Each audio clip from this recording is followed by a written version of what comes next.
When a girl is born, most of her family would cry. When a girl is growing up, she will get whatever is left for lunch and dinner. If her parents can afford to put just two children through school, they will choose boys and not girls. When she is to be married off, she doesn't have a choice. When she's married, the first thing she needs to do is to produce children to prove her fertility. She has no choice about when to produce children, and she has no choice about how to space her children. And and that's why I mean, it's not just around a pregnant woman and what she undergoes during and after and before her pregnancy and childbirth. It's her entire life cycle. So it's more of a social cultural cause than just a health issue. Very often people would have told you that there is no magic bullet when you talk of preventing, childbirth related deaths, and which is really true. A social cause is because nobody thinks it's worth saving a woman's life. In India, if your wife dies, you'd mourn for maybe a month, 6 months, or a year. And in some parts, you get married to another woman and you get some more money as dowry. For me, it is unacceptable that people do not pay any kind of attention to the life that most women are leading, not just in my country, but in many parts of the world. People need not die of pregnancy-related causes. I think what is really, really ironic is that 80% of these deaths are preventable, and we're still not doing enough to prevent them. We are actually working in the communities, helping women be aware of their entitlements. We have wonderful policies on paper. When you go to a primary health center for delivery, you're not supposed to pay for any drugs or any services. They are free. And people are surprised when we tell them this. And this has been on in India for the last 50 years. The problem is, who is telling this to the woman in her house? She doesn't know about it. Her family doesn't know about it. So what we are doing is, for the last 2 years, we have been doing this nationwide campaign around entitlements.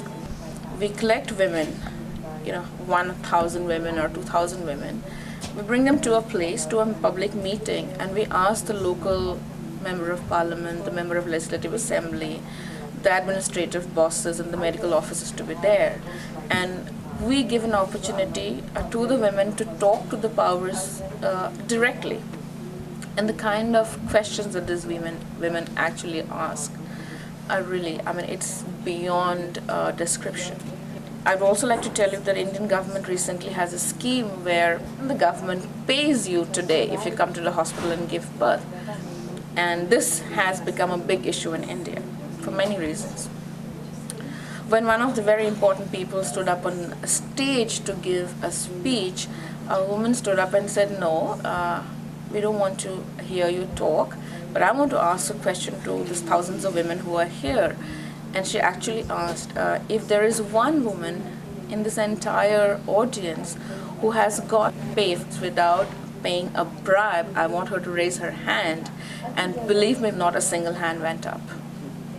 Once we organize a public hearing, we cannot and we do not control it.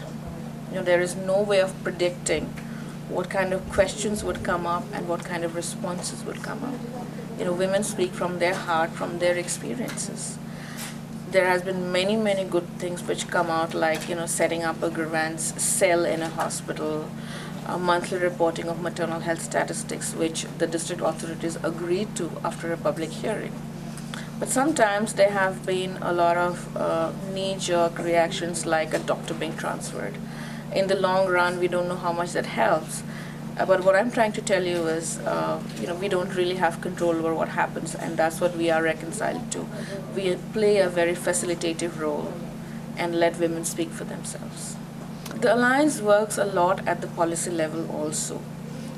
Whether these are one-time policy decisions, like asking the Prime Minister to declare one day in the year as National Safe Motherhood Day, so that people at least feel obliged to say something and do something about women's health. So this could be one-time policy decision, but which would have long-term effects.